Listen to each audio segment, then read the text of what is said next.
1. Hello, everyone. It's been a while. Oh, at least a year.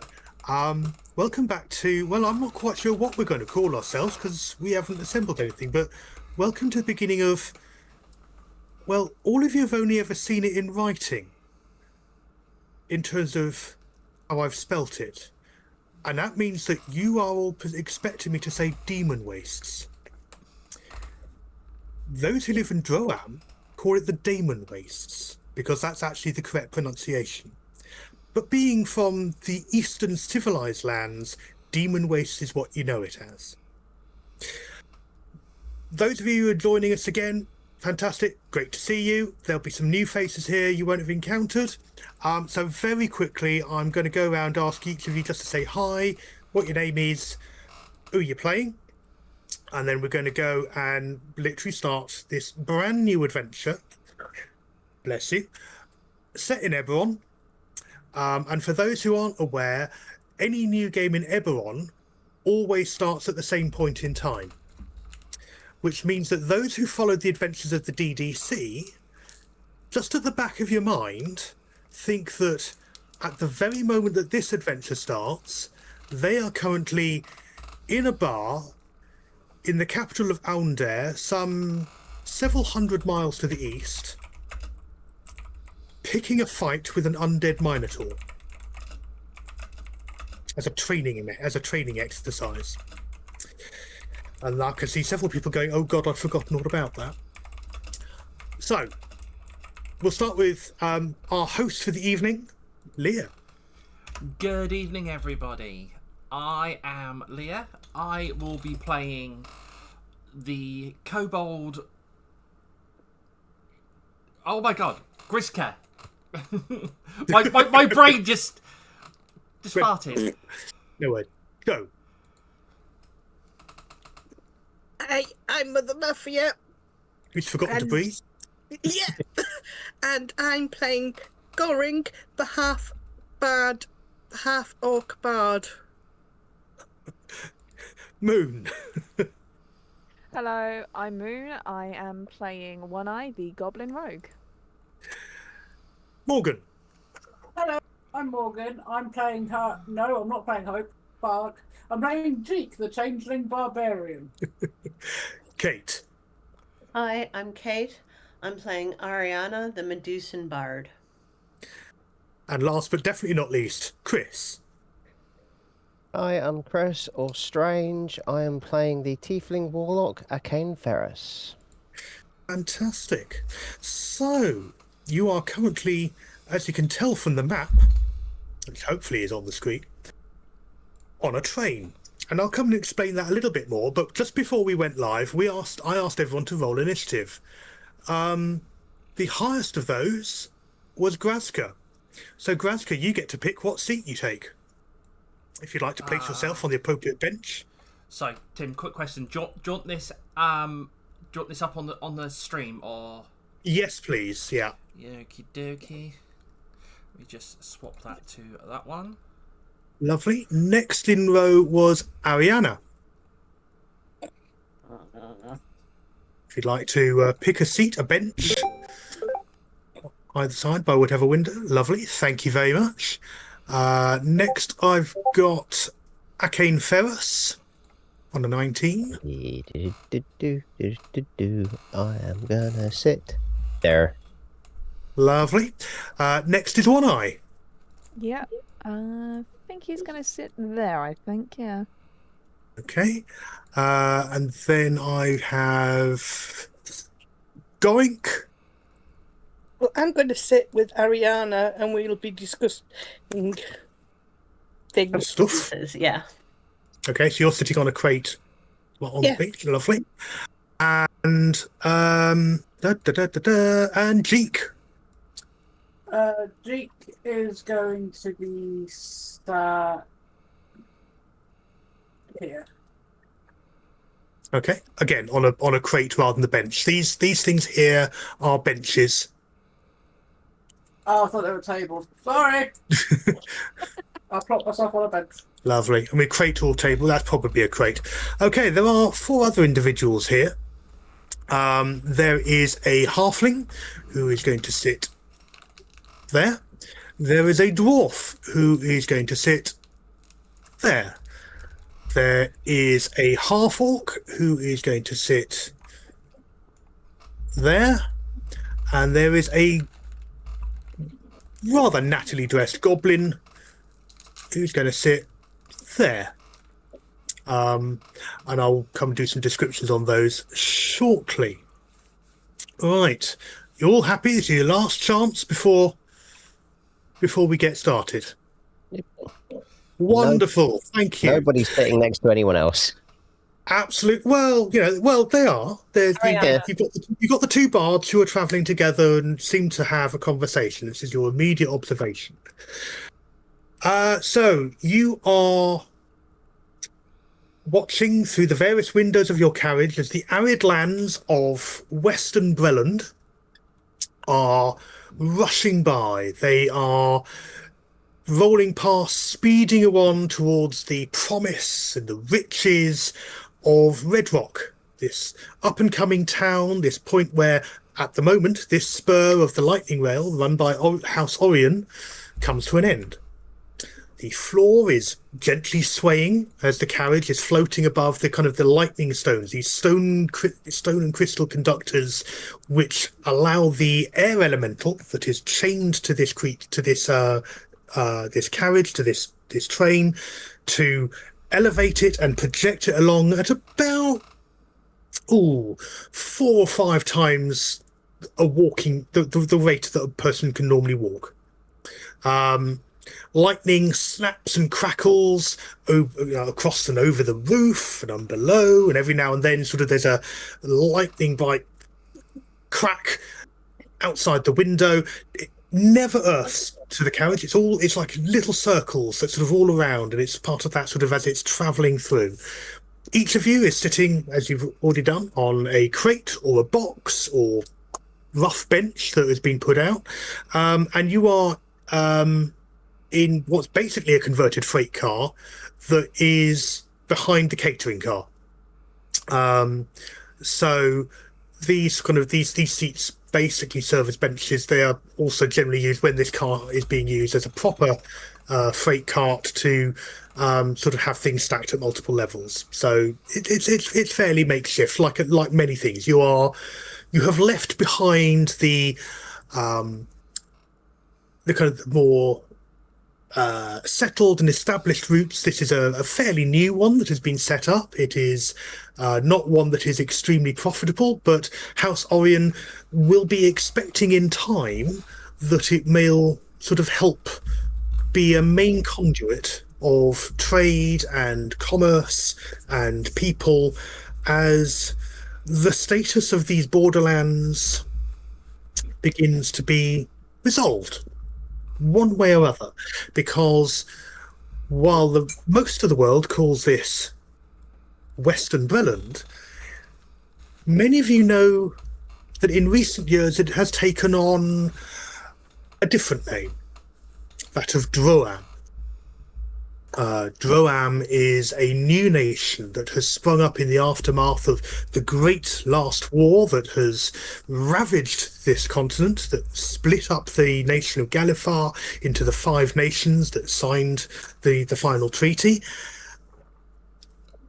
And the Coven of Hags, known as the Daughters of Sora Kell, chose the opportunity to take this blasted, dusty land that no one was really doing much with and turn it into a homeland for what many nations call monsters.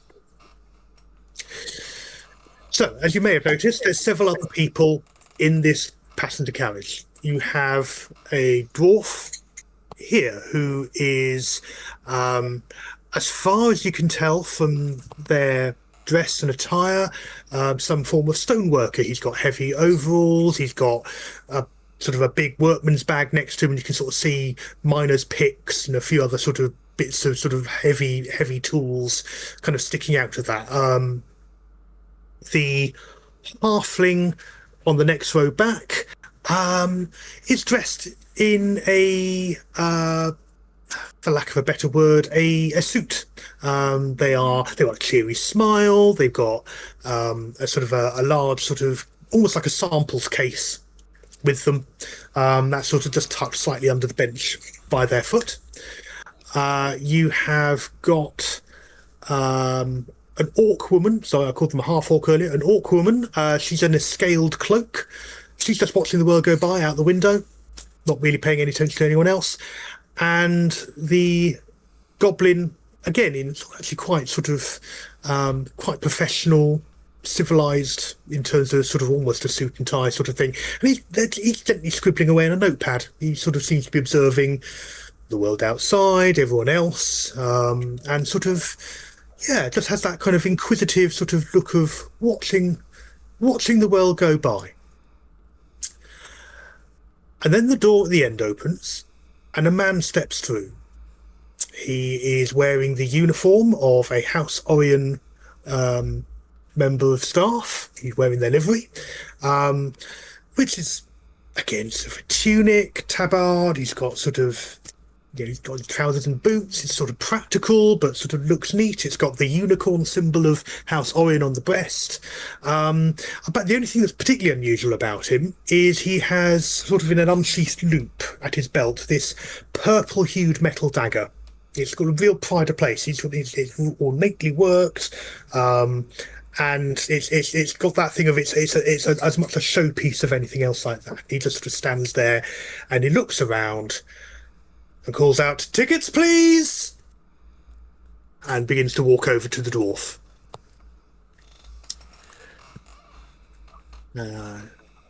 Any immediate reactions, or just going to watch what he does for now? Well, hopefully I get my ticket out. Fantastic, good. If you're doing that, that's helpful. I just look up from my little book that I'm not even reading. I'm writing in it, and I just sort of start ruffling around my little pouch for my ticket. Okay, goes up to the dwarf. I'm doing the mad pocket search. If I know I had it somewhere. Jeek's got to check his pockets and go, I swore it in here. Okay, fair enough. And Gorig's just going to write down on a piece of paper, "Ticket, ticket, we can all buy tickets." Ariane, anything, or are you just sort of rolling your eyes at this point? I'm just, I'm getting my, I am going to assume for the moment, unless you tell me otherwise, that I do in fact have a ticket.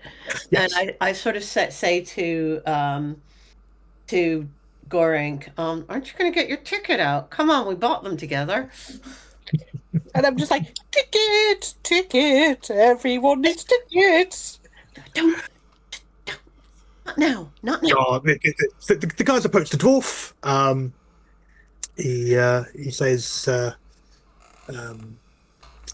got your ticket, sir?" Yes. And he said, "Oh yeah." Grabs it out. He sort of hands that, and he sort of checks the name. Gareth Stone. Yes, lovely, thank you.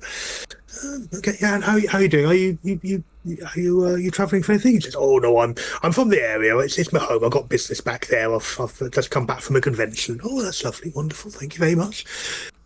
Wanders over toward you. Cheek. Jeek's gonna look up and go, Jimmy, give me a second, and sort of like rummaging around, then goes, "Hold on." Look down at Mr. Grumbles and go, "Where's my ticket?" So this is an opportunity for you to describe your character, how they appear. Okay, so Jeek is appearing at the moment, sort of like a light purpley blue, short-ish, looks a bit elfy. Mm-hmm. Looks like a swift wind could knock him over. Mm-hmm. And he's got with him his cat, Mr. Grumbles. Sort of like a grey and white cat with a lot of injuries. So it says, "Oh, what a delightful delightful cat. What's their name?"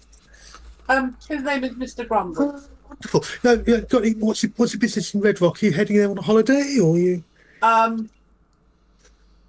I'm on the path of the hunter. Oh, wonderful. Well, I hope you have very good luck. You get that impression he's not really that interested. He's sort of doing that kind of polite small talk while you're hunting for your ticket and this, that, and the other sort of Mr. thing. Grumble, and sort of like he takes the ticket out of Mr. Grumble's mouth and sort of goes, "Sorry, he likes chewing on paper, but here is my ticket." Lovely, thank you very much. He just quickly checks the details and Jeek, right, lovely, and he sort of marks that off on the checklist he has. Lovely. I did ask the person when I was buying tickets. I don't need one for the cat, do I?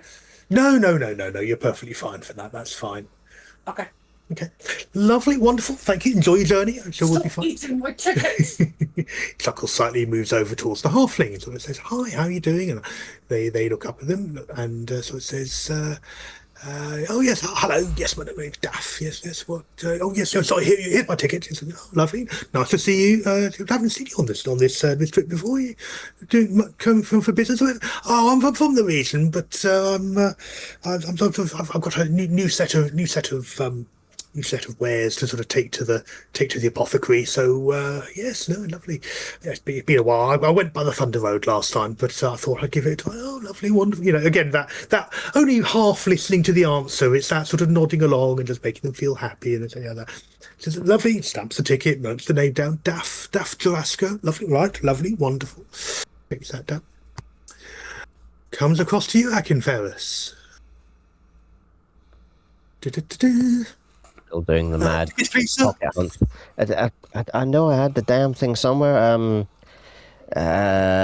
Checks the top of his boot. Yeah, at 4 shit. Lovely.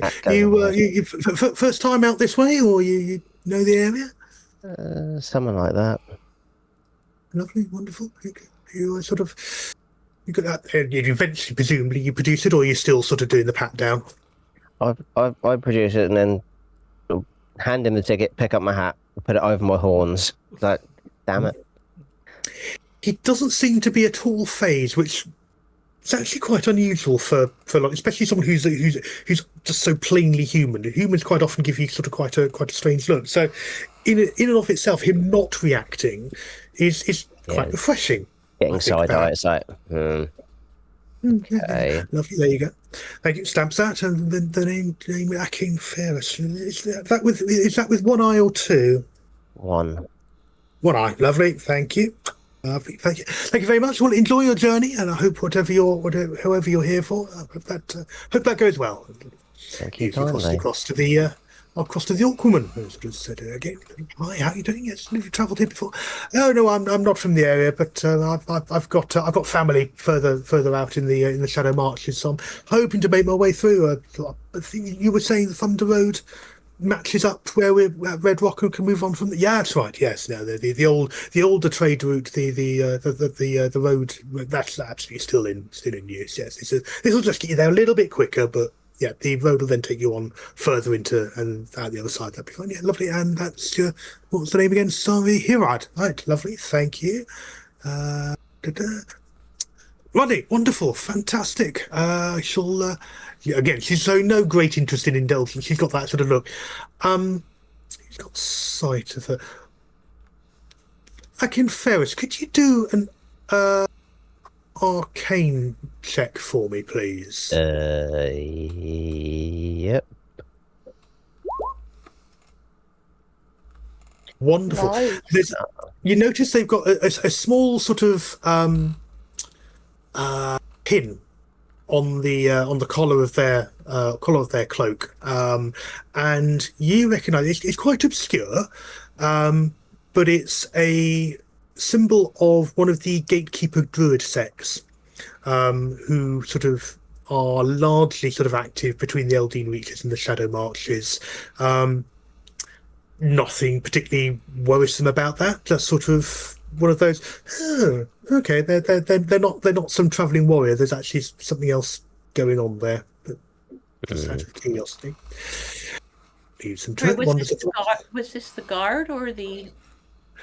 No, this is Hirad, the orc woman. No, the guard sigil is the unicorn sigil, which is that of House Orion. So yeah, so Hirad is this orc woman over here. Gotcha. Wanders over to yourself, One Eye. You'd like to introduce? You'd like to describe yourself and? Yep. He's a pretty short kind of goblin, green. He's wearing your standard sort of rogue's armor sort of thing. He's just kind of rummaging through all of his different pockets, to find which pocket he put the ticket in. He's like drawing out a dagger from one's like, oh nope, sorry, don't mind this one. Pulls out some ball bearings. Nope, not there. And he finally pulls out the ticket from another one of his pockets. Wonderful, thank you. I know. Sounds like I got a awful lot on there. How are you? Is your first time out this way? Not a familiar face. Or are you travelling far?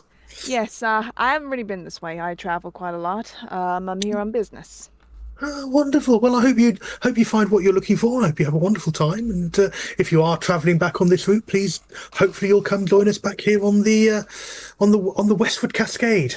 And that's for those who haven't been to it. That's the name of the train. It's the Westward Cascade. Lovely. Thank you very much. Stamps your ticket, takes your name, and wanders over to the other goblin. And says, "Oh, Valley, nice to see you again. Travelling out this way. Oh, thank you. Oh, good to see you again. Yeah, no, yes, no. I've been. I thought I'd come out this way. I haven't tried this route since you sort of had the opening ceremony a little while back. How you doing? There's a little bit of small talk back and forth. Valley seems to know this guy. Calls him Percival. Percival, and there's a gentle sort of little back and forth. Valley produces his ticket, and sort of there's a sort of a little anyone who notices, because he's not particularly subtle about it, there's sort of a promissory note sort of attached with it. He sort of slipped him a tip basically while he's there, and goes, "Oh, no need for that, sir, but thank you very much." And stamps his ticket, takes him on, moves him up, comes on over, pauses for a moment, and then comes over to Guska.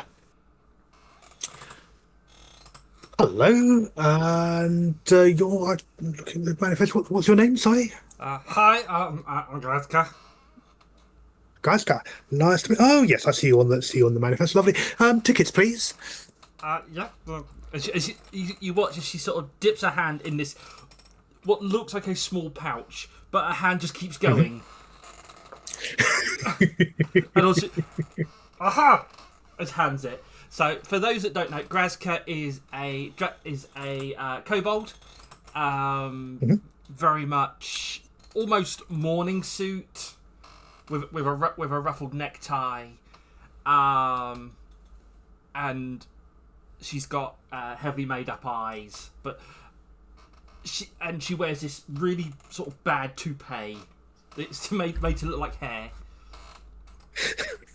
Wonderful, fantastic. Are you new to the area, or are you just every day? Just heading home. Heading home, wonderful, lovely, fantastic. Lovely. Oh, I heard there was. You're not with one of the Orion crew. I thought it was Graska. It's something to do with the grave diggers, isn't it? Graska digs. Lovely, wonderful. Well, I hope you had a lovely break wherever you've been to, and I'll let you get on with your day. And she looks up. She looks up. Grabs his hand in both claws. Nice to meet you. Nice to meet you too. Lovely. Wanders over, and Gorink is the first person he wanders over to. Says, "Yeah, tickets, please." Which one? I just go, tickets. Everyone wants tickets. Tickets. Everyone needs tickets. What a wonderful voice. I take it you're a performer by trade. I'm a cleric bard. I'm basically, my voice is so amazing. My church has sent me out to spread the word of the silver flame. And yes, he says. As you can see, I'm a half orc bard. I have purpley greyish skin. What else is there to notice about me? You've I've got that got kind of fixed, blue you've got that eyes. sort of fixed expression you come to recognise on people of. Yeah. So tall, slender, silver hair, puppy eye. Okay, lovely. Yeah. And play multiple, and usually have multiple instruments attached. So at the moment, I'm kind of playing with my yachting or my thalar rather than the fiddle. Okay, And it's like, lovely. Thank you very much. did you want a ticket? If you could, thank you very much. Let's hand it. And then it's like, I kind of look over and go, Ariane, can you do yours? I've just got to remember which case I put it into, and I start mooching through my different cases for my instruments. Yes, absolutely. Mum, wonderful to see one of your one of such beauty here amongst us. And if I could have your ticket, please, and if you'd like to describe yourself. Yes. So I'm a clearly a Medusa, and the snakes are your first clue. She is wearing sunglasses with a slight veil over her eyes, being keen not to accidentally freeze somebody. However, it's a useful skill in other cases. And she's got her ticket already out and ready, and says, "Oh, that's very kind of you, of still avoiding meeting eyes despite the sunglasses and veil." And you notice he's got his gaze slightly averted as well. She's very kind of shy about that. Here you go. I saw you coming. Thank you very much. Wonderful. Just to double check the name, that is Ariana.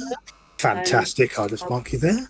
Yes, and I look over at Gorink and say, if it's not in your instrument cases, have a look in mine. Because she's also got a number of instruments. Traveling together, or just a happy happenstance along the way? A little bit of both, I'd say. We were both raised by the silver flame. Bless the flame. And our, before you ask me, because I've heard you ask everyone else, we are traveling as we realize the monastery life was not for us. Fascinating. And we're hoping to, if you like, form a band. And then I look over at the guard, and I kind of, not quite stage whisper, but sort of say, I do the singing.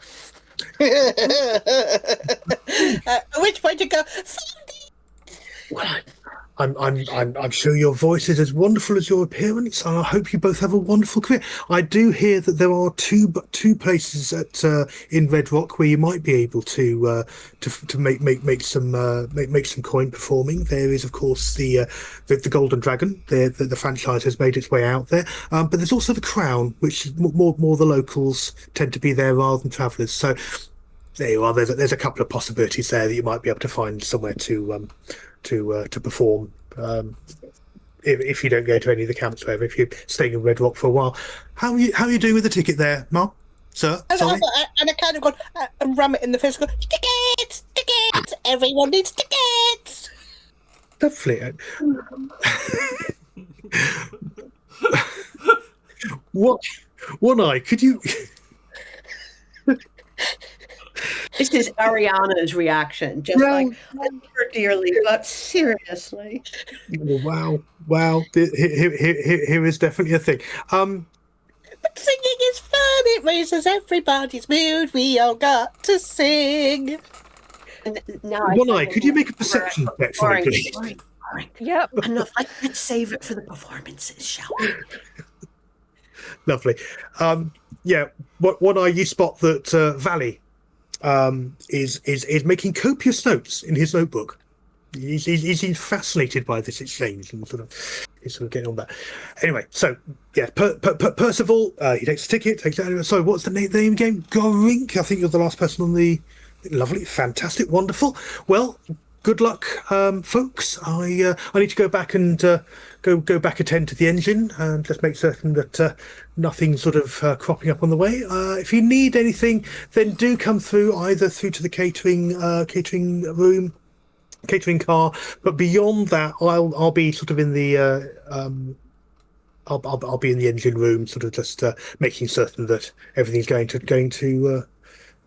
plan. Lovely. Well, I'll get out anyway. Enjoy yourself. He's sort of not walking quite at pace, but he's definitely moving out of earshot, but with a very sort of neutral, pleasant smile on his face, and walking past each of you a nod as he goes by, and sort of quite peacefully going through, and sort of again nod as goes past, and he's about to leave. About to leave. Anyone want to do anything before he leaves? I whispered to Gorink, I said, we agreed that I would do the singing. But I love singing. It's the best. And out the door. But you're so much better instrumentalist. And I mean, and we'll rehearse, we'll practice it. But I mean, that goblin's writing stuff down. We need to advertise ourselves, girl. I'm just sat with my hooves up on the bench, glowering from under my hat. Like, what on earth? One eye is like taking his fingers out of his ears to see if the singing has stopped. At which point all you hear again is tickets. His fingers go immediately back in his ears. Fine. Ariana starts singing some traditional tune from the Silver Flame, not super loudly. She's not performing, but just to make the point, because she's pegged that our goblin friend has got connections. Okay. And so it's not like performance level, but just to be like, yeah, one of us can sing. At which point I just start switch from singing to just playing.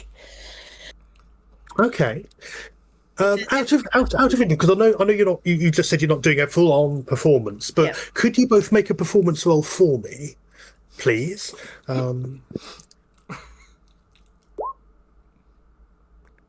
Nice. Yeah, 11.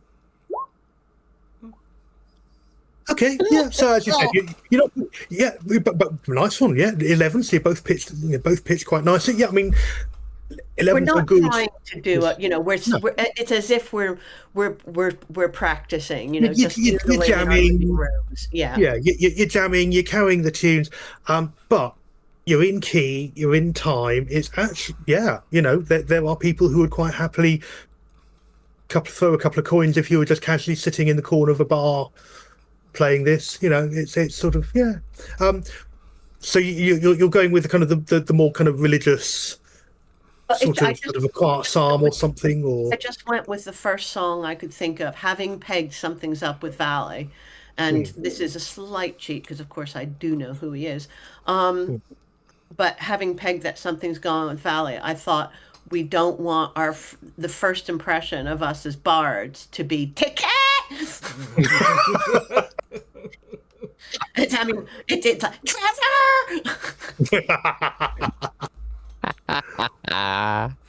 That is a reference that only Tim and I get, but yeah. Well, we might mention it a few places. Oh, bless. Okay, yeah, absolutely, and Valley does sort of. He comes over, he sort of sits on a crate slightly nearer, and Hirad comes over. Again, get a little closer, sort of coming over and actually sort of starting to pay attention.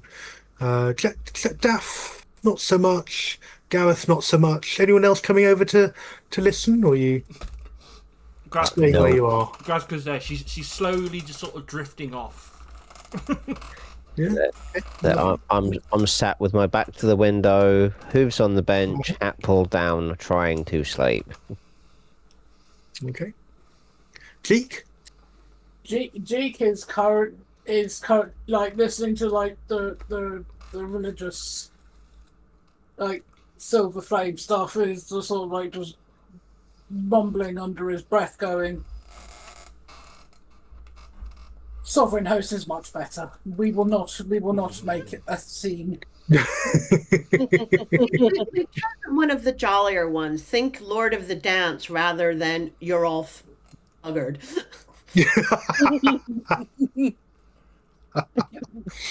Okay, this sort of continues on. Treat this as sort of your chance to have a chat, have a natter, introduce yourselves if you want to. Just the countryside continues to go by. The sort of the landscape outside is very much now the kind of the green woodlands and grasslands that characterise a lot of that kind of west end of Breland have now faded away, and what the kind of countryside you're now in is much more dry brush, exposed rocks. There are patches of green. There's kind of there are rivers. There are sort of water sources. You can see buildings in the distance that sort of go past. Some of them just isolated. There are ruins of various descriptions because, like everywhere else, the Great War touched this place. So some of them are more recent in terms of sort of some of the buildings that you're not near enough to work out why they are ruins, other than the fact that you can tell, because the buildings are irregular shaped or missing roofs or whatever. Others slightly further off are older stonework, and One Eye, could you make a history test for me, please? Yeah, I was eating onion rings. Sorry. That's right. Does Ariana have a moment to use the anything. facilities that are available on the train? Yeah, absolutely. So the In other doors. words, does Kate have a moment to use the facilities that are in You her? absolutely do have a moment to go use facilities. For those who are interested in terms of in-game, there are actually two toilets up here at the eastern end of the map. These two doors are actually both toilets. They're both water closets. So infinitely better than most of our trains. Absolutely. Ariana, on to the loo. I shall be, because that way it's fair. So she can't Yep. hear and neither can I for a moment. Be right back. There you go. Put you in the toilet. There you go. Yeah, I know absolutely nothing. Fantastic. No, and you know what? That's actually fair because you're not from these parts. So, other than they look like vaguely like they might be old Goblin Dakani ruins, yeah, that's so it's again that sort of ancient history of the of the area that's going on through. From Jeek's seat, you hear a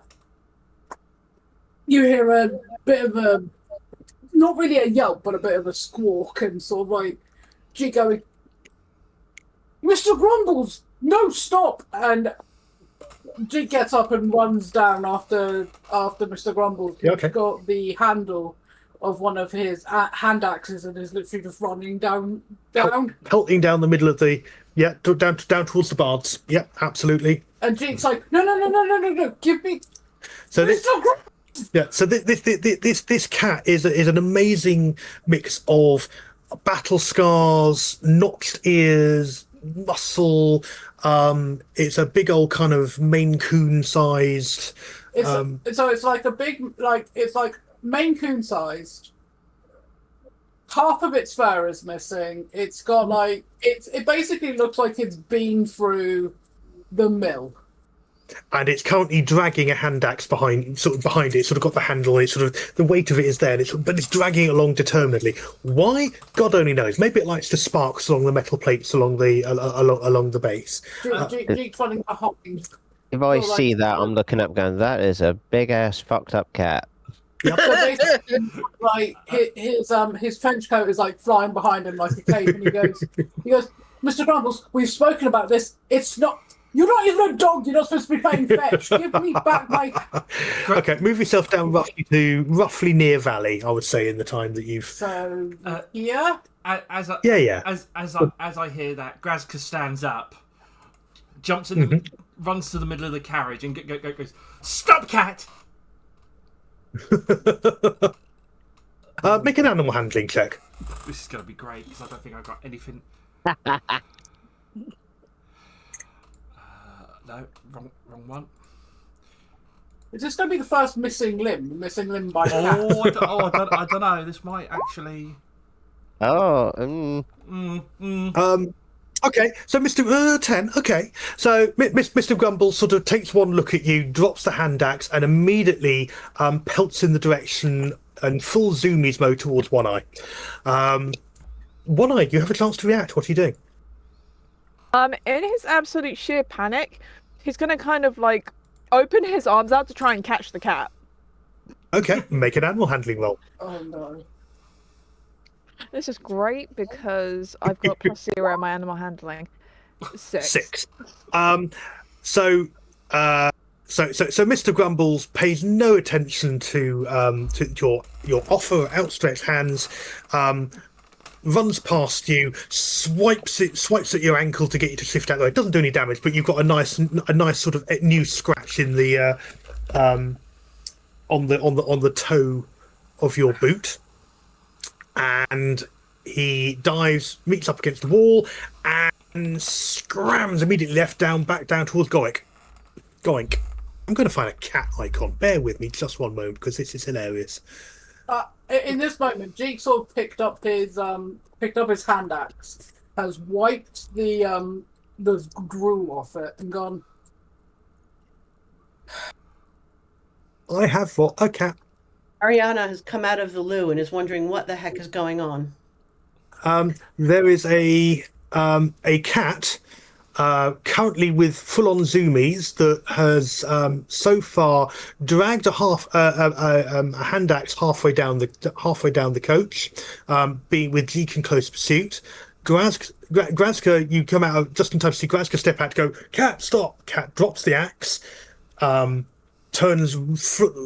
towards One Eye, who puts their hands out, swipes at One Eye, and is now zooming down towards Goink.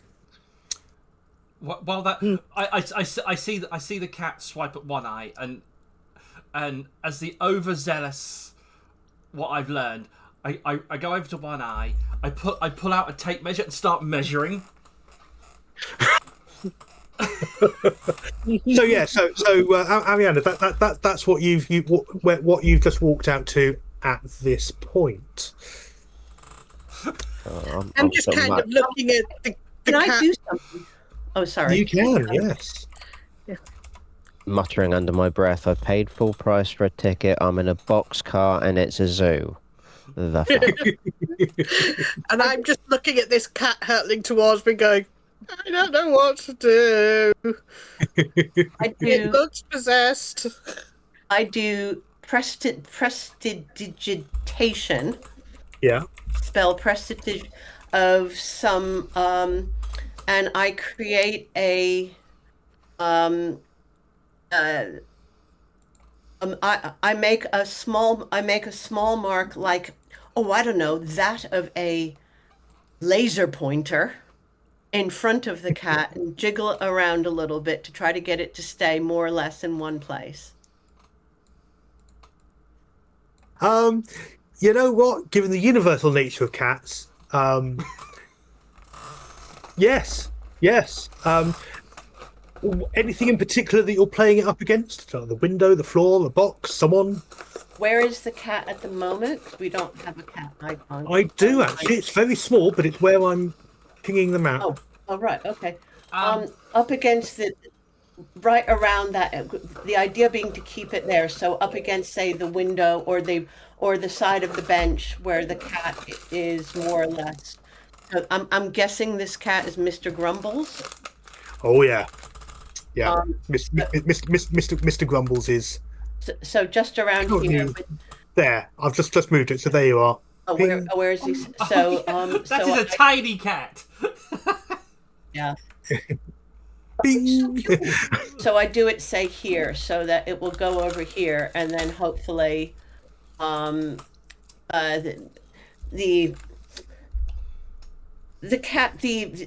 cat's slave can come and fetch it because it will be in one place. So I keep it. Jake walks over and gathers Mr. Grumbles into his arms and goes, when we get off the train, I promise you can go zoomies wherever, but we're in an enclosed space right now. We need to respect other people's boundaries. I bet that works. And then G gives him like a little sort of like a fuss on, like a little like scritch on the head. Takes them back to their seats and goes. Sorla looks very bashful, looking at everyone, going, "I'm so sorry."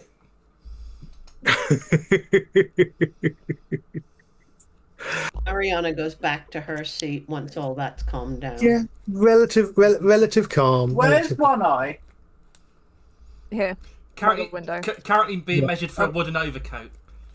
Yeah, he's gonna kind of look. He's kind of gonna look at you, going, "Well, suppose it's just a nick on the ankle." So I was about to call it wrist. G comes over, sort of like sits down and goes, "Sorry about him. He's Feral. it's his first time on a train." Ariana's snakes are kind of going. Mr. Grumble is just happily curled up in Jeek's arms, just purring away. Yeah, One Eye's kind of like moving, like to sit closer to like the window, like kind of pressing up against it, and kind of also keeping he's doing, because obviously he's very uncomfortable with that. I'm just going to look over. What did you do to that cat? Bit of a long story, but to shorten it, this isn't his first life. How close to 9 is it? I think it's closer to 18. I didn't. Okay. I didn't do anything. I only got him last week. You never heard of a cat carrier? Anyone who's over says, 18 lives on a cat. That's fascinating. Where did you find this cat? Did the person you got it from try and sell you a bridge? Hey, at least it's not skeletal. He is my guide on my path. Really? That's fascinating. What path's that then? The path of the hunter. Okay. What brings you out this way then? Is it, are you on some sort of vision quest or something? What tribe are you part of?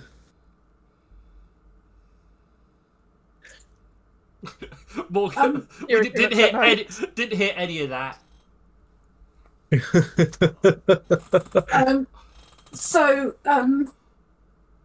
He's got very open, very sort of. Sorry, his skin is more kind of an orangey sort of, orangey red sort of color, in sort of a. Well, my tribe doesn't really have a name that we internally use, but we come from a small village. We to the outside world, we are the Harkers. Oh, Harkers. Okay. That's so tell me more. I thought, is it a tribe? Is it a family? I've just not met someone who's got your sort of style of clothing and appearance before. So I'm curious. You know, this is a wonderful land with so many amazing sort of new sights and I mean, many of us here do stand out in wider civilization, but you are striking, sir. We live in the land of Hark, which is why externally we are called the Harkers. All of my family are musicians, artists. Some of them dance. I just grew up really angry. That sounds incredible. Tell me all about it. I'm fascinated. I think it sounds like a wonderful story that I could relay and tell people. No. Wow. Graska's there. She goes, oh. I will give general information.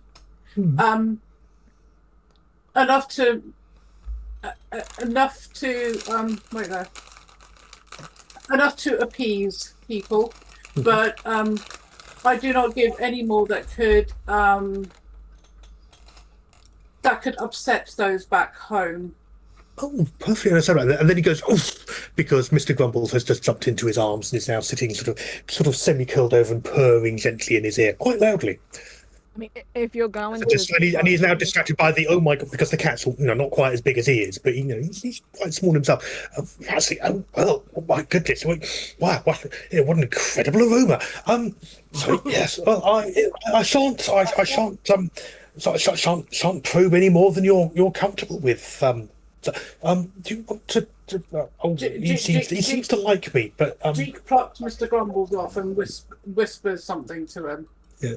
Valley sort of retreats a little, I think is probably the best description. Jeek whispers underneath his breath. Just because someone is different than you does not mean you can go poking into their private business. Was that to the cat or to Valley? Yes. Basically, he's trying to whisper, but also is too pissed off to keep his voice down.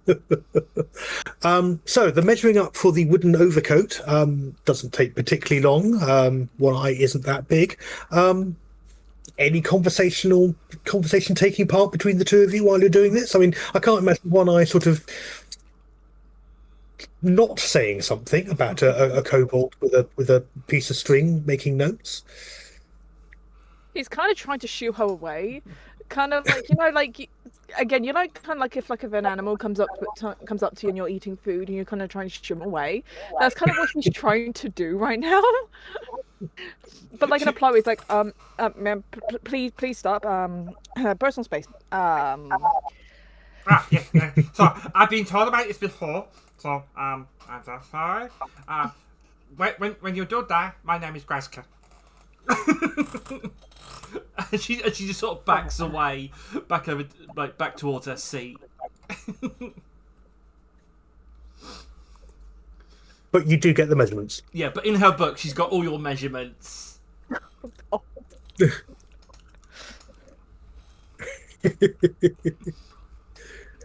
She's written you down as rude little goblin.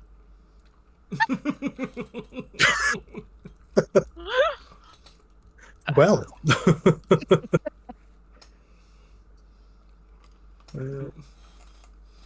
grab that.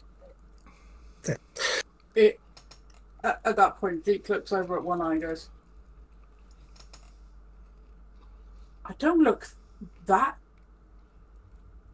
put together, do I? That someone would want to write about me. Well, from my understanding, you look pretty fancy.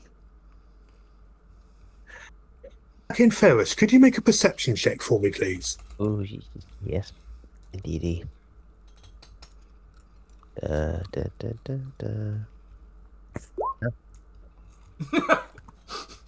Okay, lovely, thank you. No, I've got my hat down. It's like, nah, no. Okay, no worries. That's fine. Lovely. If anything, I'm pretty certain the guard mentioned food. I could do with some food. And then there's that one of those natural lulls, just for a moment. And then a dark shadow blocks out the sunlight briefly as something flies overhead. Ariana is sitting right by the window. She looks out.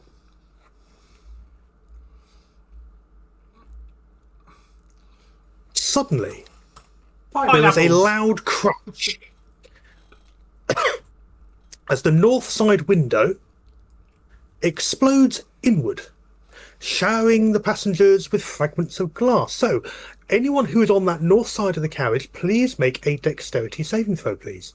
Which one's the north side? Look, if you think of a map. So, is this the north? So the top is north, south, east, and west. What was the Cash your window seats. Yeah. Is that dex save or just a dexterity check? A dex save, please. Dex save. Oh, did I do it wrong then? I just hit How do I do it? Thank the gods for that. Saving throw so- is just So on your sheet, you got the strength, dexterity, and constitution at the very top. Just underneath that, you've got a box that says saving throws. Oh, yes, I do. Thank you. No worries. Lovely. Apologies. It's all For right. anyone watching, I'm the newbie here, so. It's all right. The amount. Go back 5 years. Go back 5 years. Everyone here was new. I'm just wondering why you've got an effect of bless coming up. It always You did that does. last time. Yeah, it did that last time, didn't? Now strange. It does say I've got a Bard modifier, Bard smart attack, Bard save. You see? So it should be 9. Well, I mean, No, 1d4. there might be a reason I have bless. I just don't know what it is. Was that from the session 0 and you forgot to take it off? Could Oh, I be. know. Yeah. If you just no, 'cause reset it came up on that session 0, and we were going to look at it, and I just don't think we got round to doing it. If you'd like to, yes, bear in mind, anyone who was playing last time, if you'd like to very quickly just reset, do a long rest, reset any of your... That's what I've just done. Yeah, I know, because I can see your icon on something else, sort of showing as a very, very red, bloodied, which, it shouldn't be. Lovely, thank you. I'm just No, reading that's it. lovely. You... Grab that. So it's That's fine, right? This is fine. Lovely. Okay. Glass shatters absolutely everybody. It was mostly just to get you all to check to know where you find a dexterity save. So there's no damage either way. You'll be relieved to know there's no penalty for failing. But along with the window exploding, a squad of red-skinned, scaled kobolds dive into the carriage through the opening, drawing their weapons as they land, barking and chattering. Can anyone speak Draconic? I can. For some reason. Yes, I can. I can speak Draconic.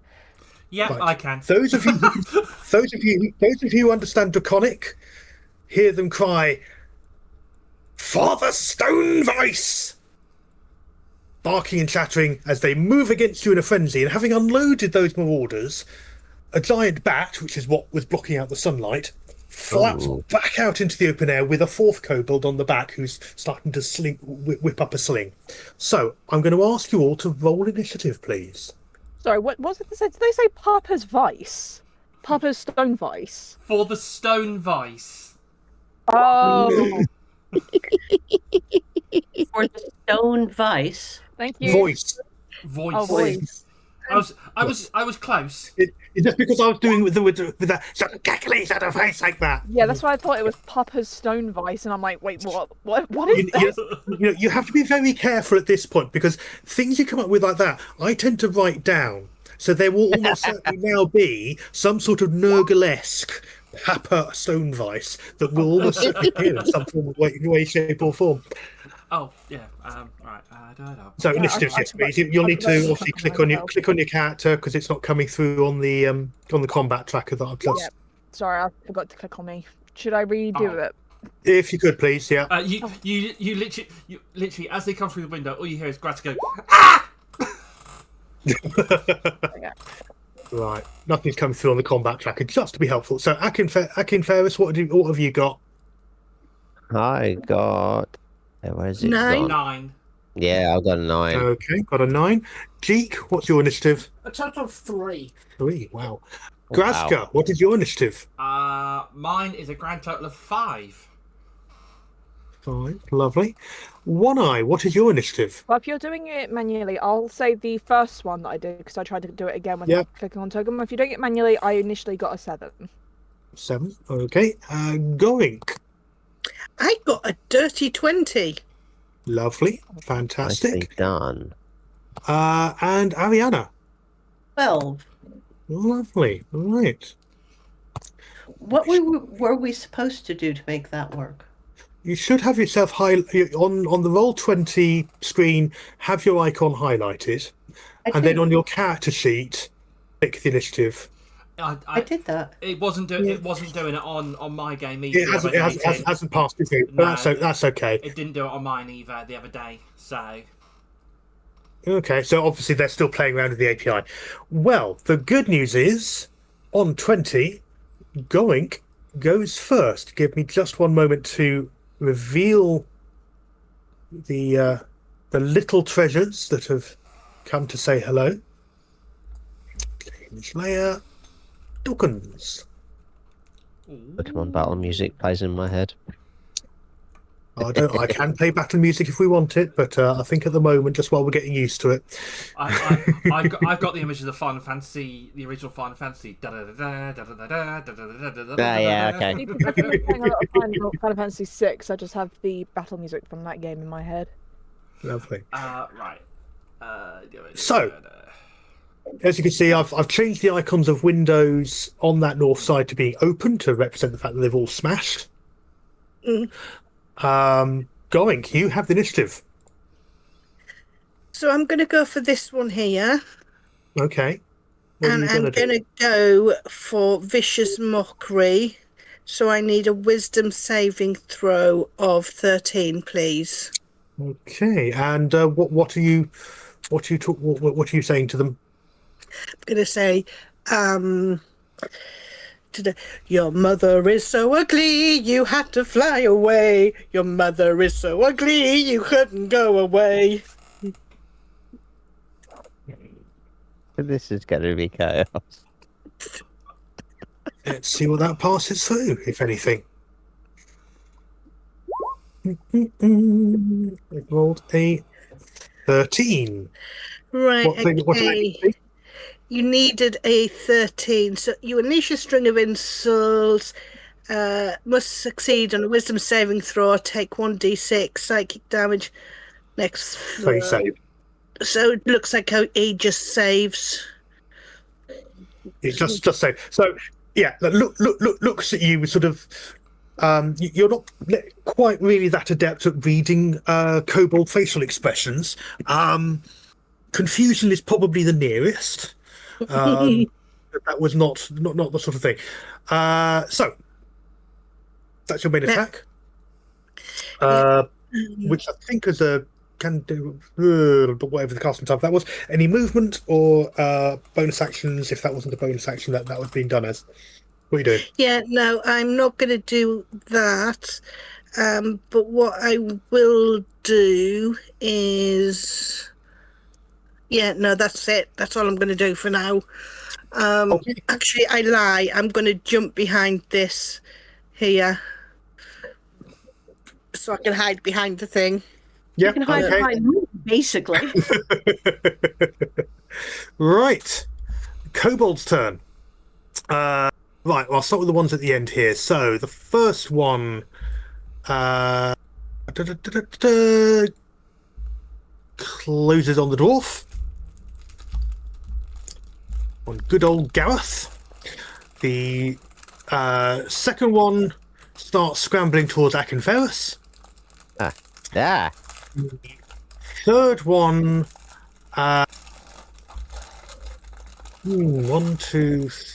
spoiled for choice, but you're the one who insulted him, so he comes charging straight towards you. Goink.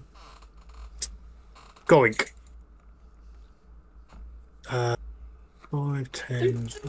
For the Vicious Mockery. Yeah, and he made his save. Oh, it didn't pop up on the... Yeah, it did. Yeah, Kobold Warrior, Wisdom -2, Yeah. 13. No, I don't think Joe clicked on the thing that made it come through to the Roll20. Didn't. It's here. It's fine. I'm so confused. It's okay. Right. So we'll do the one attacking the dwarf first. Slashes wildly with a dagger.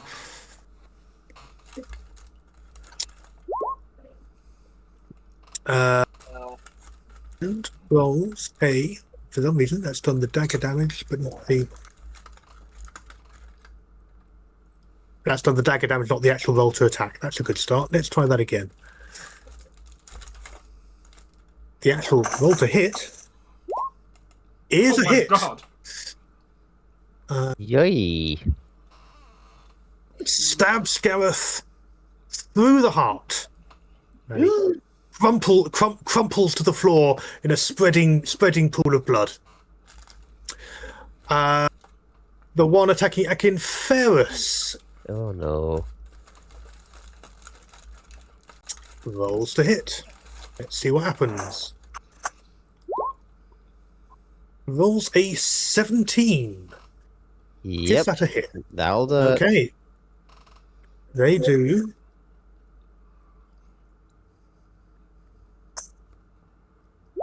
Six points of damage. No. Dang. Lovely. The one who is leaping towards Gorink throws the dagger as they're closing, because actually because they come straight over the top. They get about that far because this is effectively difficult terrain coming over the top. Throws their dagger at you.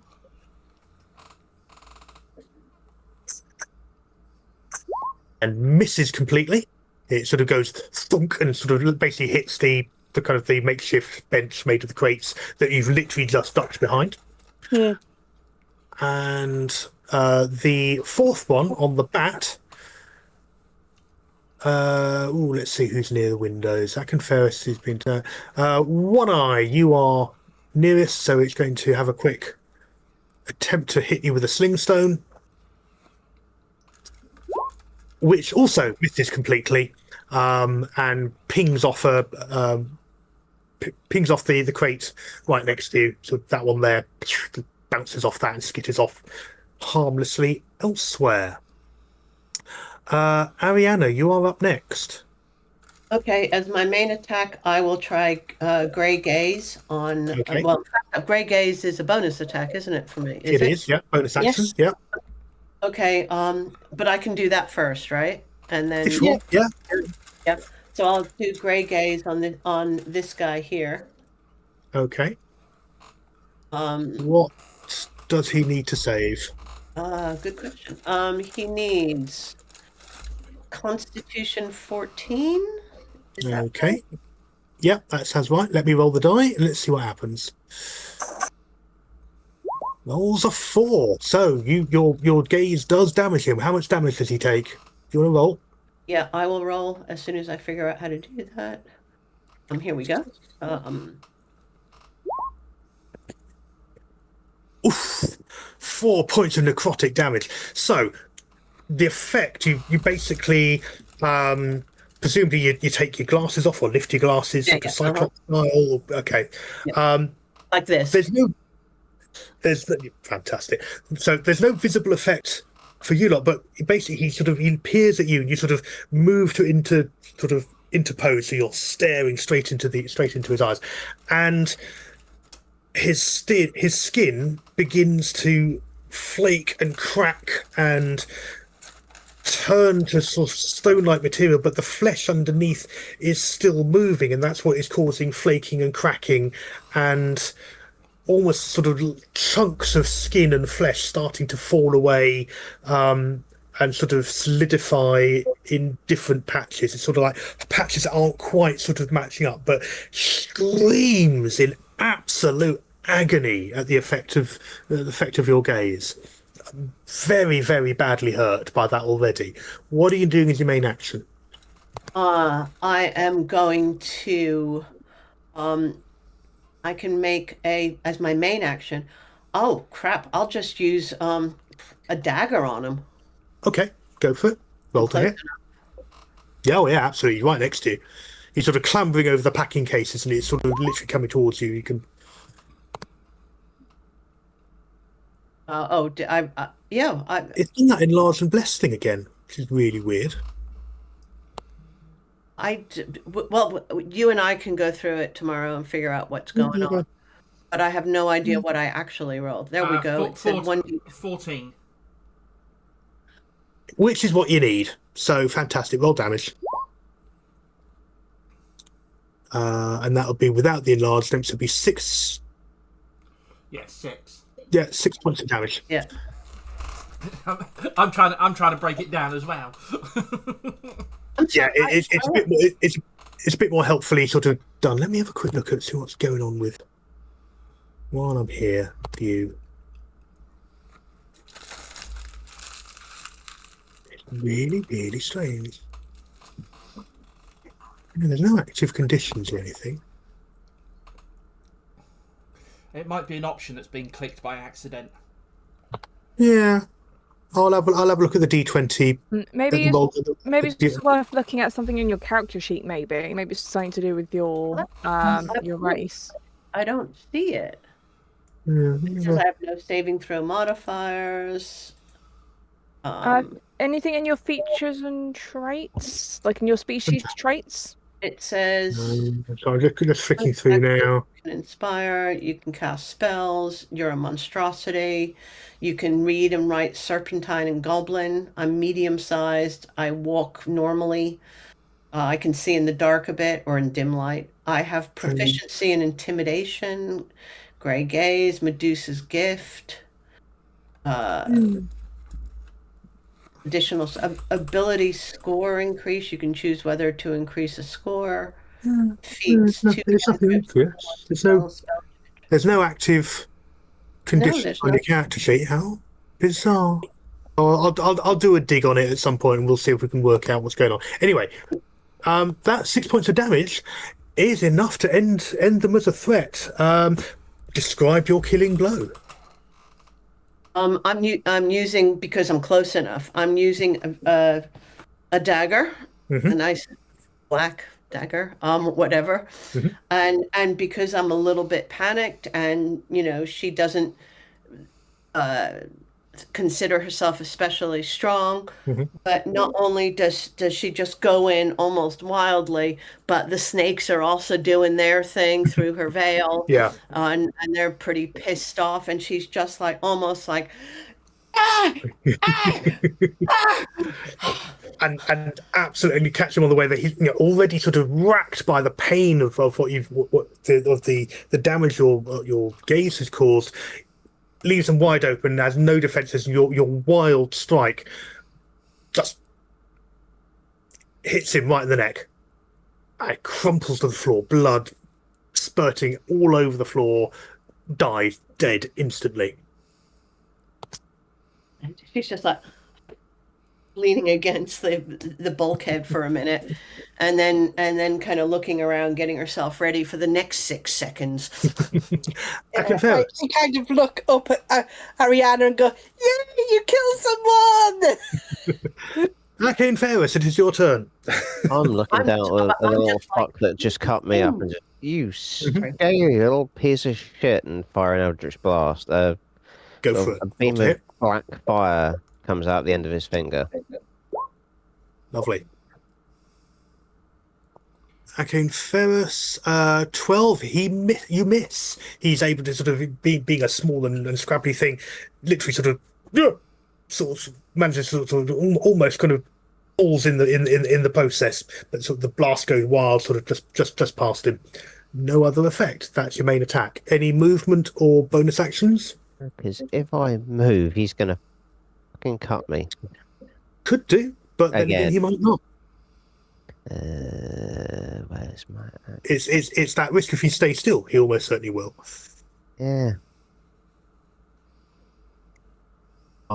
Yeah. Or it could be that he just got you with a lucky swing on that first moment of oh god. So back away to group. Okay. He does take a swing.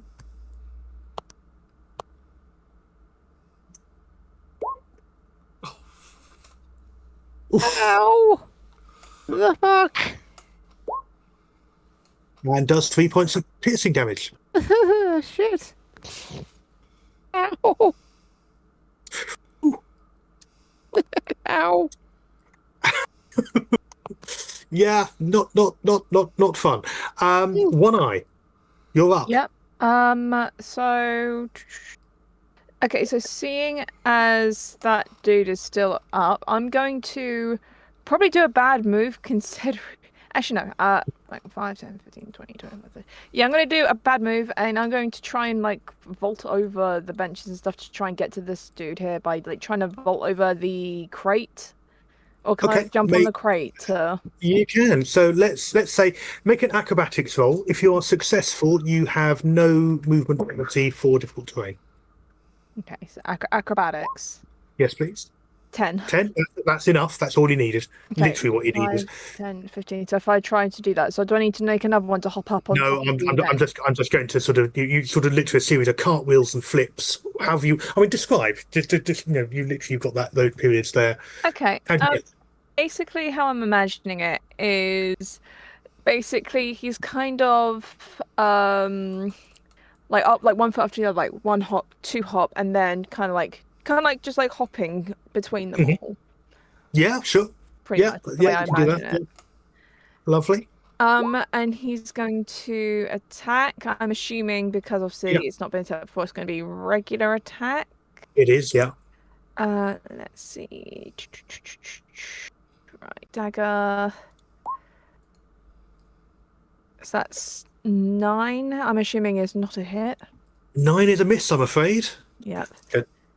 He sort of sees you come in and again sort of backpedals and sort of it's that sort of very much that knife fight in close quarters where you're striking, he's striking, you've basically almost that sort of standoff of you've both grabbed each other's dagger hands and that sort of trying to sort of force the dagger closer or further away from each other. So you're kind of locked in that sort of that sort of moment there. And then I'm going to use because I've got 2 weapon fighting, so I can use my other dagger. Yeah. So I'm assuming that's a bonus action, isn't it? It is, yeah. So is that like a full roll, is it? For 2 weapon fighting? It's you've got 2 weapon fighting, yeah, you can attack without penalty, yeah. First of all to hit. That's a 5. Oh god. No. Wow. Fuck. So yeah, so I mean, it's really impressive because like, what you have at the moment is in a Hollywood film, this would be one of those back and forth and trading blows and blocking and parrying and and it's on a train that is rocking and you're both on and off crates and I mean, absolutely incredible to watch. Just at the moment, we're a bit of a standstill. And then I'm going to use Nimble Escape. You can take the disengage. Oh wait, no, I can't. Bonus action, No, I've just realised. So I will stay where I am. Yeah. I just realised as I was saying it. In my head, it wasn't the epic battle. It was this slap fight. It was the... Graska, you're next. What I'm going to do, Graska runs forward. Graska runs forward, going, me help! And she's got her hands out in front of her, and just this green and purple beam just sort of emanates from her hands, and she casts Ray of Sickness. Okay. A 13. Is a miss, I'm afraid. Oh. So the bolt go, and who were you firing it at? Oh, this one. That one there. Okay. Beam narrowly misses, and it's that thing of pop. Maybe what happens is you sort of you pull the blow at the last minute or swerve it because just as you're about to smack them, the fight between One Eye and this kobold means that One Eye is swung into the way of just as you're about to cast it. You have to sort of adjust your aim at the last minute, so it flashes past and just misses both of them. I'll just try it. 1, 2. Okay, so you've done a bit of movement. You've got some movement left, or a bonus action. I was going to cast something else, but it's only 10-foot range. Okay. That's me done. Also, don't forget but also don't forget because you've done a full action spell cast. You can't cast a second spell. No, that's even if it's a bonus action. No, I have got a bonus action inherent, but okay, yeah, no, that's it. Okay. Can I throw a dagger? I've got 2. Yes. I've got 2 weapon fighting, so yeah. 20. I'll have to move forward a little bit. So what's the range like? 20 feet. Yeah. So I had to move forward.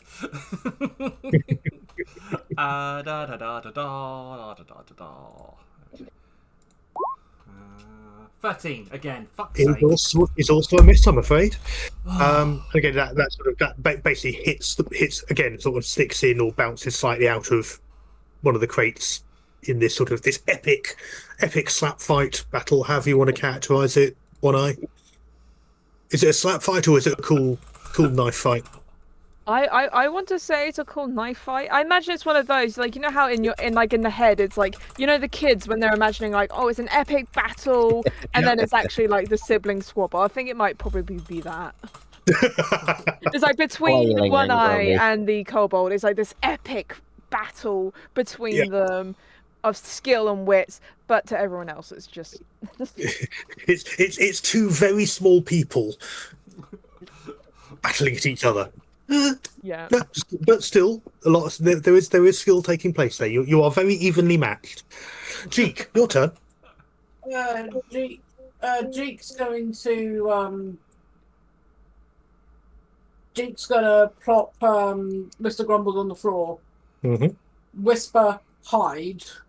Oh, needs no encouragement. Mr. Grumbles has sped right under the bench next to Valley, who is also under the bench.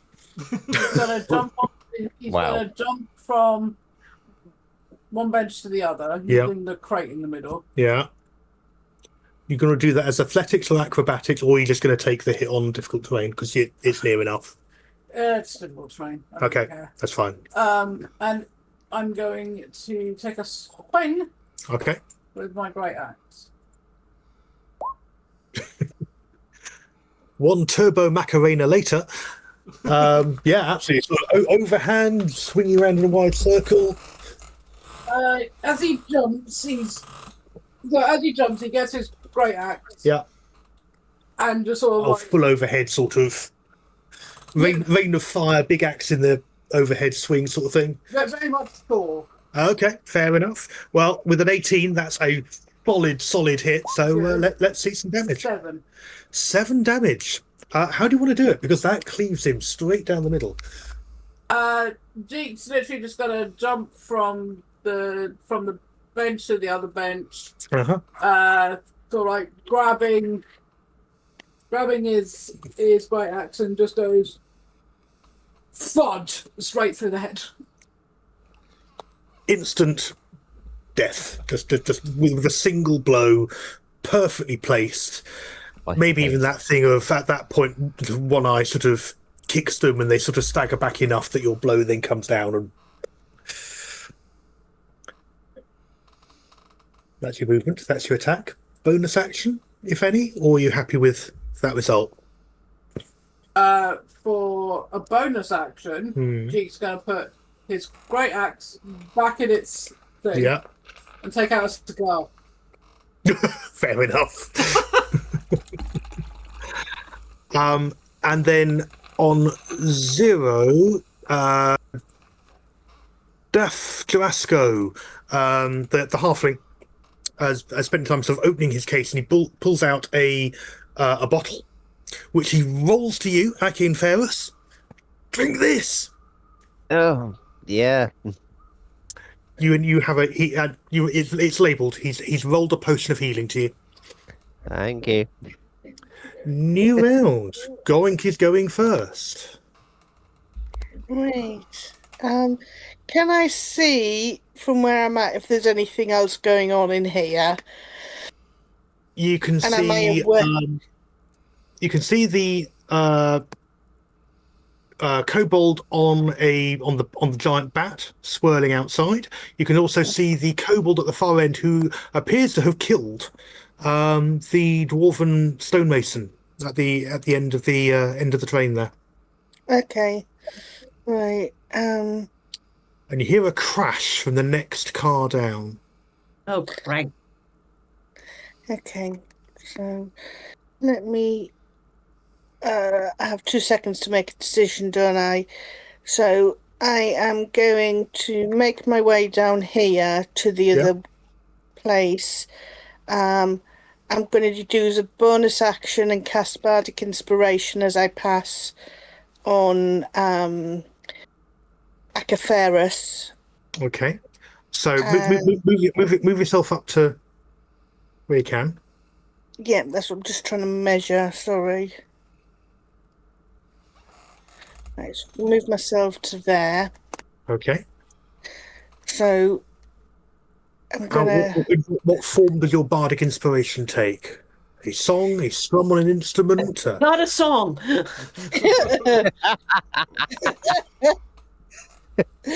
My bardic Wow. inspiration is I mean, always. Doink is basically Cacophonics, the bard from Asterix and Obelix, isn't he? Yeah. Yeah. So basically, it's kind of it's a melody song that just goes, "Let the joy of worlds empower you," but it kind of takes the form of like notes circling in the air Mm-hmm. Yeah. and moving over towards the individual. I see it more as Lovely. like a cacophony from Multiverse of Madness. Somewhere between the two, maybe. However, yes, Ake and Ferris, you now have a point of bardic inspiration, Ooh. Thank which you means that you kindly. can basically roll a d6 and add it to a roll. Hmm. Yeah. Okay. So do that, and then because that was a thingy, I am then also going to. Oh, can I do it on somebody else? Oh yeah, I can. So I'm also going to slam up a shield of faith over the stonemason Okay. in the vague hope that he's not actually dead. Okay. That gives him a bonus to. Granting a +2 bonus to AC for the duration. Okay. Okay. That shimmering effect takes place. Okay. Cast that. Mark that off the list. And on to the kobolds, those what are remaining. Bear with me, just kill that one off. Obviously, because it's a shield of faith, it's a massive kind of glowing beacon of yellow intertwined with like the treble and the bass clef and music intertwining between the two. Okay, so this still shimmering, almost sort of shield of musical notation. Yeah. Okay, lovely. Nice effect. Okay, on to the remaining kobolds. Right, we'll do the one on the bat first. Good grief, sport for choice. Screeches loudly at having seen, obviously, 2 of his mates killed. But Jeek, being the person that has swung the axe, you're going to be the recipient of the slingstone. Lucky you, eh? Let's see what happens. I can barely contain my excitement. Just as well, because it misses wildly. Must be that thing of, well, he's on the back of a giant bat. I mean, how stable a fighting platform could that be? Could I add a bit of flavour to me missing it? Go on then. Maybe it's like I see it coming towards me. I sort of like managed to grab it. Make a dex check. Is this a dex save or a dex check? Just a dex check. I nearly pressed a set them. 18? Yeah. Oh, Yeah, it is so poorly cast. It's moving slow enough. You're able to snatch it out of the air without any damage to yourself. Maybe I snatch it and sort of go, huh, and just sort of like slip it into my pocket. Fair enough. I'll allow it. I've just got, you know, like Loki when Hawkeye shoots towards him and he sort of grabs the arrow. Yeah. Okay. No worries. Right, the kobold here, kind of startled by the burst of musical notation over Gareth, runs forward, doesn't see the Jarasco person. Again, comes straight at you, Jeek, because they've literally seen you strike down their companion. Comes rushing at you, dagger raised high. I'll get you! He's not very bright. And takes a swing with his dagger. It's a fairly wild. Jesus Christ. 30-20, I make that. it doesn't hit. It doesn't hit. No. No. If I look at your character sheet, am I going to see a He really gets a fucking hit. 5 points of piercing damage? That's a really solid. Where's it go? Where's it go? Stabs you in the thigh, or a slash at the thigh rather than a stab. You gave these kobolds steroids. Seriously. G looks down and goes, "Ow." Ariana, it is your turn. Right. I am going to. Okay, I guess I'm going to need to. Do I have line of sight of this guy here? Of this guy here? Yes, you do. Yeah. Yeah, you got a big open. I mean, yes, you've got the buffeting wind of the train, because the train's travelling about 20-30 miles an hour. So that gives you an idea of the sort of the wind rushing through and by. But yes. It's only 30 feet. Okay, I'll use one of my actions to move. Sorry, I need to measure. Yes, okay. To move. Sorry, I'm doing. Okay, so if there's a crate on the ground that you can see, it costs you an extra 5 foot to cross, unless you make your choice of an acrobatics or athletics roll to move without any kind of injuries. Great. Yeah. Okay. And this guy down here, he's one of us, right? That's right. That's Hirad. She's the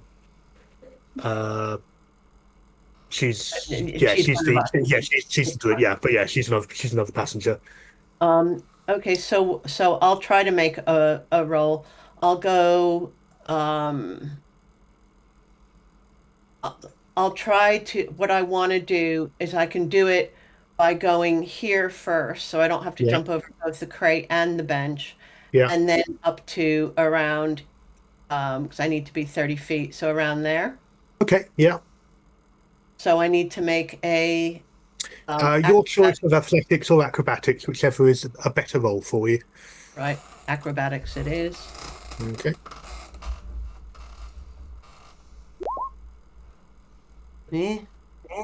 Okay, no, not successful. You don't get any penalty, but it just means that it still counts as difficult terrain. You sort of, you don't. There's no. How far? There's no advantage to it. So yeah, you still stumble a bit doing it. So that if you go over, it would just basically cost double. Well, so 5, 10, 15, 20, 25. It'll still mean you can get to that window though. Right, fine. I'll get to that window. Just doing a quick measurement. This doesn't count. Yes, that's good enough. I'm going to cast Tasha's Hideous Laughter. Oh, nice one. What's the joke you're telling?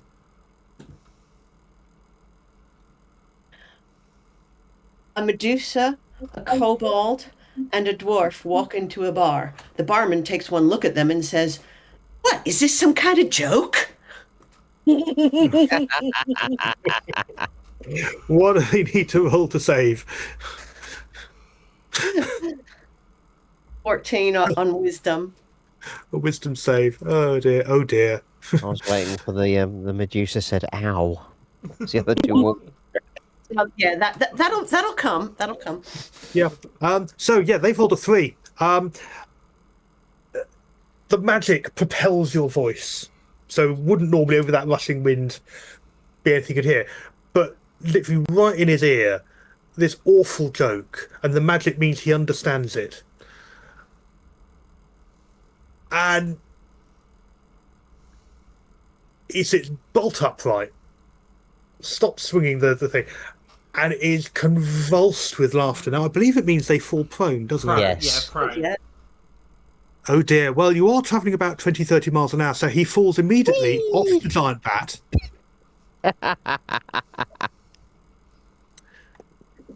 And he's a good 20 foot. He's a good 20 foot up. So that's our 2d6. Ariana And accidentally takes cast 8 points of damage as he basically lands, bounces off a rock, through some pampas grass, through a cactus, off another rock, into a gulch, and is not seen again. And the bat just goes, "Fuck this," and flies off. I got the image from Beavis and Butthead Do America, where he starts running before he hits the floor.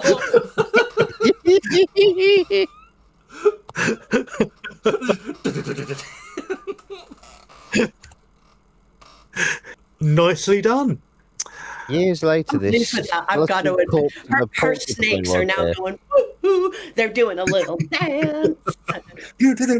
Funky snake hair. Snakehead doing the worm. Anything else? Oh, good question. I mean, your hair's doing a victory dance. She moves if she's allowed.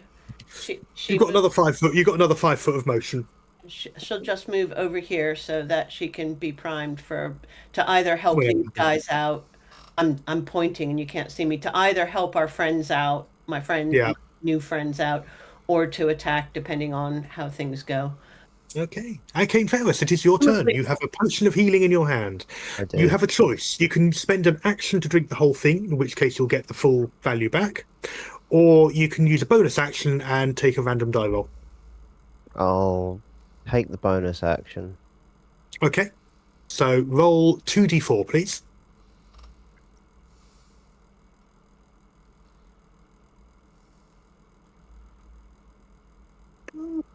Roll.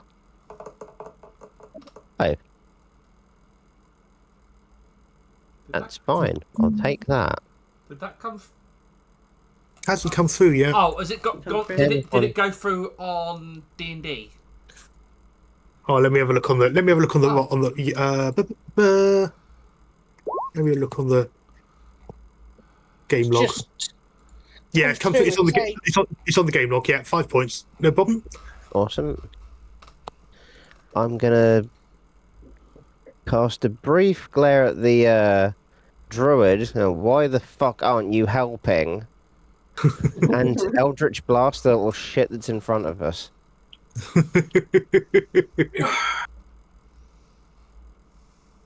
Because it's got to work eventually, right?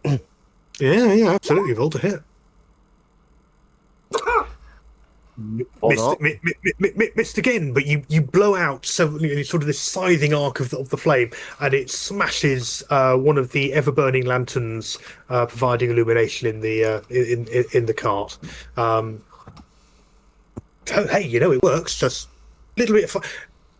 You've not seen a moving train before. It's a rocking carriage. It's there's all this motion going on. It's sort of not as stable as thought. I'm pick an hurt. excuse of I'm your pissed choice. off. Yeah. You have some movement. What are you going If you can do though, you can redo it because you've got bardic inspiration. Ooh. Well, actually, Yes. no, you can't read. Can you redo it? I think it's more No, a case no. of you could add a d6 onto your Yeah, you can add the D6. You could use that d6 roll, add that d6 to the attack roll. I can. I'll try it. Fuck it. Listen, he's not used to flinging spells. He's used to flinging 5. tea. That's. That's a 14 in total. Yeah, that's 14. That's enough. Fuck So you can that. cross off the bardic inspiration. Yep. But that's the maybe it's the thought of having to hear those dulcet tones singing at you once more, and you put all your effort in. Damage. 3 points of damage. Yeah, clips him. He's a fast little soul. But yeah, you clip him. It definitely hurts. You burn a hole in his armor. Oh, motherfucker. But he is still up. Bonus action, don't attack. Any movement, or are you staying put? I am gonna hop the bench and just scoot over here.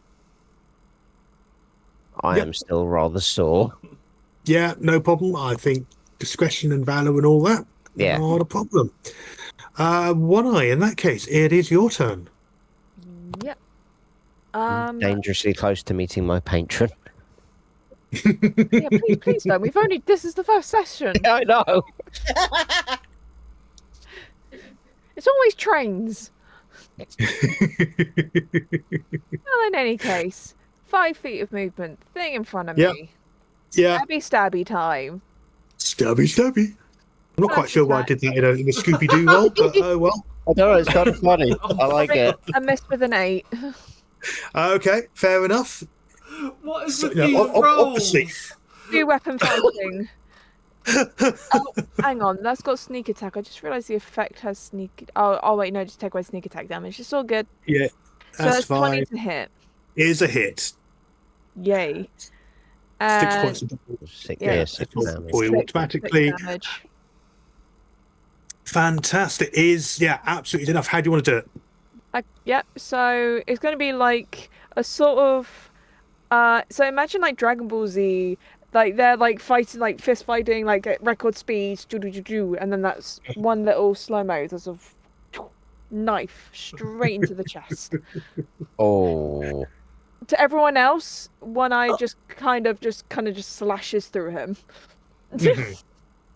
Lovely. Crumples to the floor.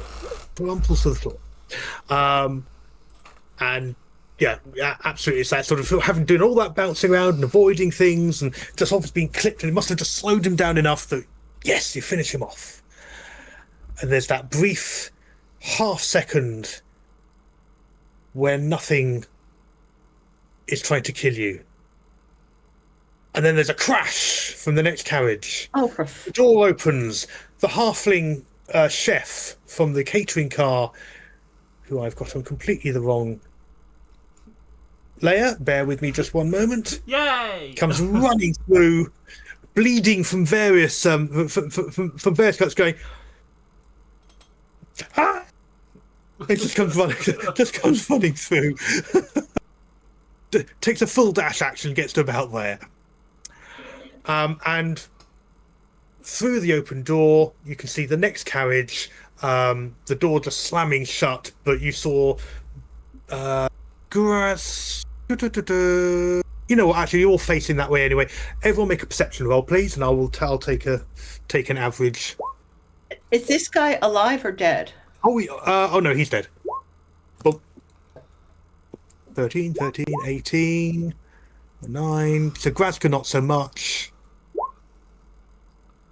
Goink not so much. Ariana not so much. Are there any chickens on board? Morgan, no! You know, it might be in the No. catering. So One Eye, Arcane Ferris, and Jeek, you briefly, in the moment before the door slams shut again, see a kitchen, a very large bat in there, destroying things, and what looks like a bigger kobold with some sort of shield, and that's about as much as you can see before the door slams. I ask if it's not time to retreat one more car back, back to, through here, because we struggled against those guys. And this person here has done absolutely bugger all. I'm literally That's because pointing at them going, they are not an adventurer. look, we risked our lives for you. Do something. I'm not a fighter. I'm not a warrior. At which point I go, neither You're are a we. druid. I'm a bard, for crying out loud. You're a druid. When I was going to kind of just sigh. What you do know is obviously there's fighting taking place further up. There were only 2 members of staff on this train. There was the cook who's just come running past you. No, that dwarf was another customer. And then there's the driver, who was also the guy who came and checked your tickets. Who's driving this train? What if he's been offed? Well, you'll have to go and find out. But yeah, basically, you've basically got the driver of the train. Well, I'll ask this dude, the cook, whilst go over and look at, as if no one else is gonna, at least bandaging wounds, and say what the hell has happened here, and is there a driver, and where's Percival? Percival is the driver. I'm making my way this way. He's in the he was in the engine a minute ago, attending to the elemental. What? Oh, that elemental. Okay. What? Oh, that one. You're going to help him. There's a big kobold. There's a bat. There's a woman with wings. Just Yeah, what? they're trying to. They're after him. They called his name as they came to the window. I'm sorry. Back up a step. Woman with wings. Yeah. Yeah. And Yeah. call his name. Graz could just goes, I gotta go see Angel! And she runs forward. Jake sighs very loudly and goes, "Can anyone heal me and I will go and slap a bitch?" I just rolled medicine just to because I'm kind of bandaging this guy's wounds. Yeah, absolutely. Did you say heal you? Okay. I've got healing word again, but that will be the last of my first level spells. How do you cut off? Do you just tick one of the slots to Yeah. one? Right. Okay. Graz could goes, I help too much! And she casts false life on you. She casts what? She casts false life on Jeek. On Jeek, not on the poor dude here. Right, hang on. So, so I didn't catch who did you cast the healing word on, Goink? I was going to cast it on Jake. Can do. I need a decision. Are you casting that, or is someone else casting something else? Well, Quick. mine goes on as temporary hit points, so it doesn't matter either way.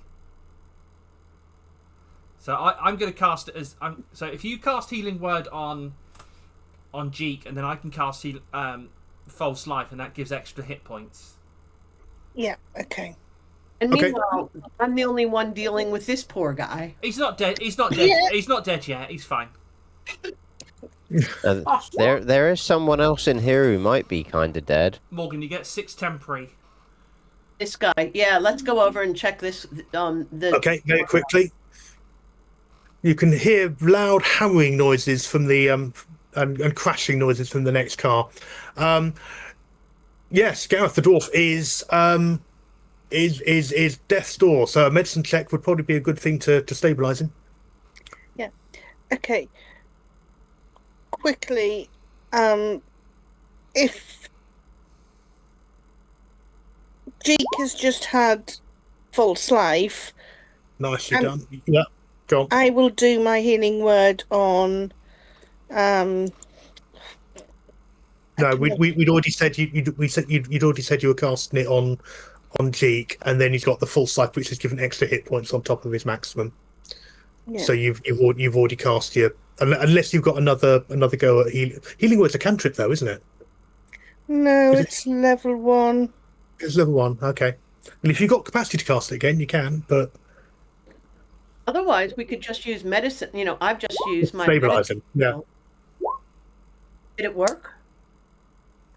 Yes. Your medicine has stabilized him. He's taken a. It's going to leave a scar, but he's not going to bleed. He's not in danger of bleeding out anymore. Can I make a suggestion, folk party? Maybe it's time now to think about whether we're just going to run in where angels fear to tread, or whether we want to have a very, very quickly decided plan, like people who are strong maybe going first, or people with spells maybe going first. I'm just standing over the corpse of the one that stabbed me and kicking it. Okay. But those two castings of healing word, have those happened? So there should only be one. My thing just went Who a is it bit cast mad on? because it wasn't, and then it's done it like 1,000 times. So Lovely. And who is it cast on? it was cast on Jake, which is what we said we'd agreed. Okay. So So okay. it's just going to be the 10. So I shall ignore those. Yeah. Okay. Where is Jeek? Okay. Yeah. So Gareth, you're able to sort of bind the wound, compression pad, what do you equivalent, bind it, and Druid and Druid comes over to sort of take over and sort of look after and keep him stable. Daft Carrasco starts rummaging around in the samples case. Bally sort of you can hear him muttering under his breath, and he sort of started to. So the attack started, and he's literally sort of shorthand writing describing the attack.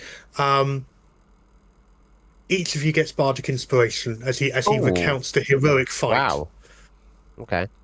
How do I mark that on my character sheet, or don't I? Just mark it down somewhere. So next to your so for bardic inspiration, so next to your speed, I'm assuming it's heroic inspiration. Yeah. Yep, I got that. It's slightly different, but yes, you can mark it in there. Fine. Okay. And it just makes the sunlight. That's just a visual reminder of it. I'm almost singing. Let's make a plan. Warriors, mages, up front, for crying out loud. Can I quickly search the corpse that I'm kicking? Very rough harness. The dagger is serviceable. I'm taking that. But no Little point. Okay, shit. yeah, absolutely. You can grab his dagger. Where's Not a problem. Where's Jeek's token gone? Oh, there it is. It moved. Please don't say Jeek is a Jeek. storm straight up to the door, ready to kick ass. Fantastic. In that case, what we shall do is I shall reveal the next bit as you rush forward, and I'll ask you basically to place yourselves in the right order as we get to it. As you push your way forward, let me just quickly move into here. It's friend shaped. What the fuck is that thing? It's a friend. So the door opens as you crash in. This, I said, this cacophony of shattering plates, clattering pots. No.